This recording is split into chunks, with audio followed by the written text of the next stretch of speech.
The gun was plastic, the laughter was real, and the old man didn't even blink. The cadets thought they were being funny, testing boundaries, showing off, proving something to each other. But the moment that bright blue training pistol pressed against the old veteran's temple, the atmosphere around them changed.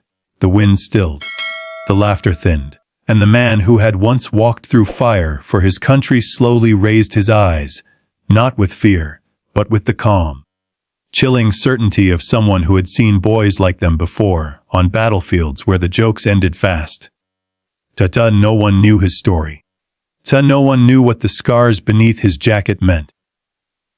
No one knew that the quiet old man standing in front of them was the last person on earth they should have tried to intimidate. But they were about to learn. The Marine Academy grounds buzzed with the usual mixture of discipline and arrogance that always followed young soldiers in training. These were cadets who thought they had seen enough of the world to understand it.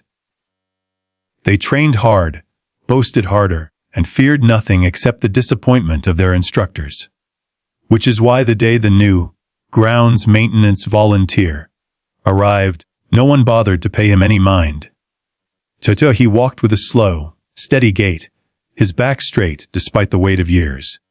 His white hair and weathered face made him look like someone's grandfather who had wandered onto the wrong property. He didn't introduce himself. He didn't smile.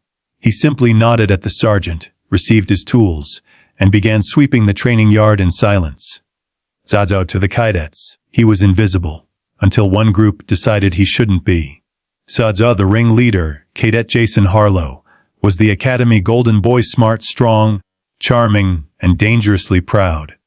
His friends followed him like shadow, laughing at whatever he laughed at, hating whoever he hated. So when Jason noticed the old man quietly sweeping near their drill area, he smirked. What's he even doing here? Jason muttered. Probably failed the last war, one cadet joked. Slept through it. Another added. Their laughter echoed across the field. The old veteran didn't react. His expression remained flat, focused on the dust beneath his broom. But something in that silence bothered Jason. It wasn't weakness. No, it felt like the opposite. Like the old man saw straight through their immaturity and didn't bother to acknowledge it. No 19-year-old boy with an ego could let that slide. Jason picked up a blue plastic training pistol, the harmless kind used for drills, and waved it in front of his friends. You think he's scared of anything? One cadet snickered. No, Jason replied, but he should be scared of us. And with the confidence of someone who'd never truly been tested, he walked up to the old man, laughing as he pressed the toy gun to the veteran's temple. The yard fell silent. Even the cadets behind him stopped laughing, as if instinctively sensing something wrong. But the old man, he didn't flinch, didn't move, didn't even look at Jason. Not until the boy leaned in and whispered, "Respect your betters, old man." That was when the veteran slowly turned. His eyes, gray cold steady, locked onto Jason's with unnerving clarity. In that instant, every cadet felt it. A shift. A pressure in the air. The sensation of being in the presence of someone who had stood where death lived. Someone who had survived it. Jason swallowed hard. His hand trembled, but not enough for anyone to notice. Then the old man spoke, quietly, almost gently. Son, do you know what Marines like me do when someone points a gun at our head? The cadets froze. Jason opened his mouth to reply, but didn't have time. With a movement faster than a teenager's eyes could register, the old man's hand came up, twisted Jason's wrist, disarmed him, and pinned him face down in the dirt. The others jumped back, startled, fear replacing arrogance in an instant. The whole thing took less than 2 seconds. Jason sucked in a breath, shocked. How did you? The old man released him without a word. Then he picked up the broom again. For the first time, the cadets looked at him. Really looked at him. At his posture, his awareness, the disciplined stillness of someone trained not just to fight, but to survive. Who are you? One whispered. Taja, the old man, didn't answer. But the sergeant watching from across the yard did. Xiaocha, he shouted, voice trembling with a respect the cadets had never heard from him before. Taja! Ayo! That man is a Marine Corps legend, a Silver Star recipient, 3 tours, Recon Marine before most of you were even born. Taja, every cadet stiffened. Setsa Jason felt his stomach sink.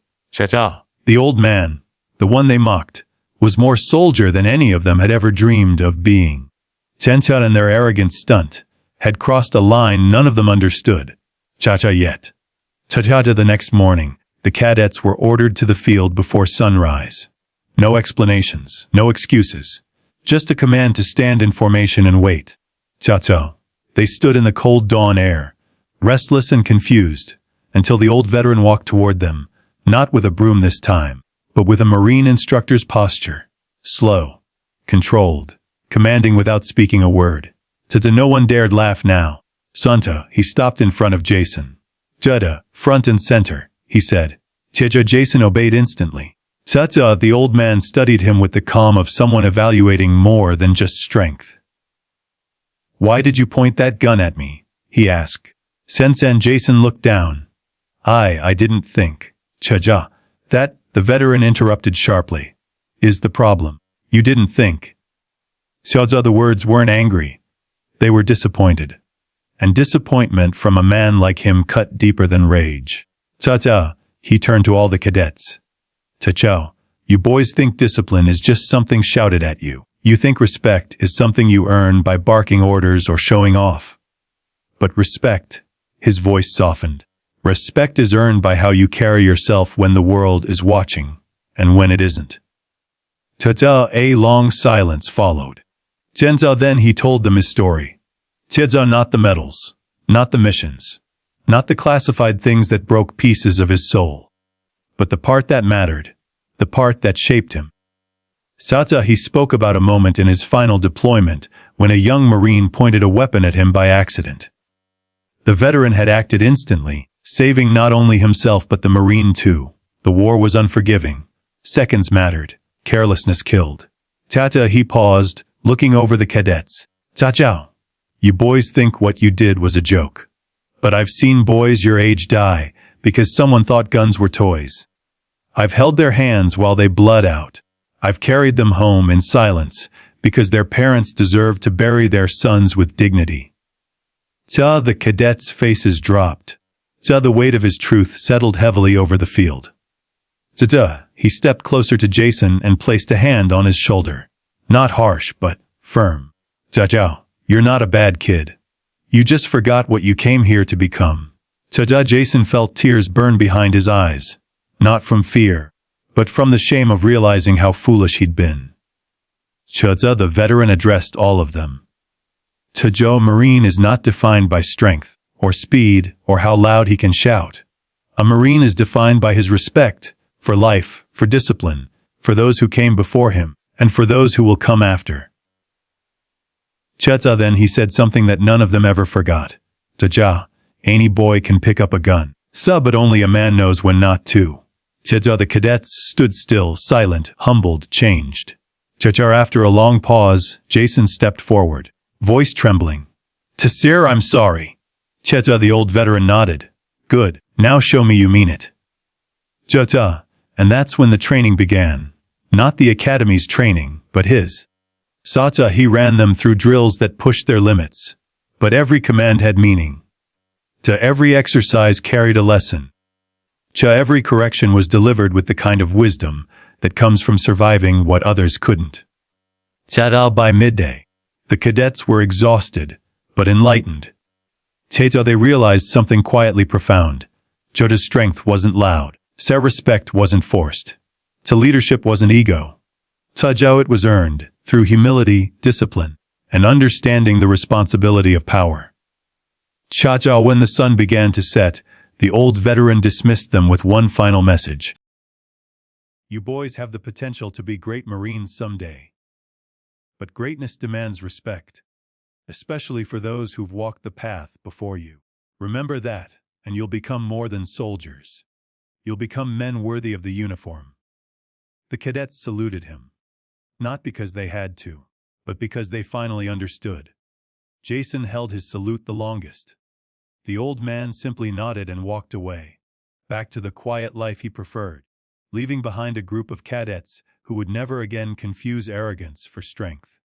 And long after he was gone, the legend of the old Marine lived on.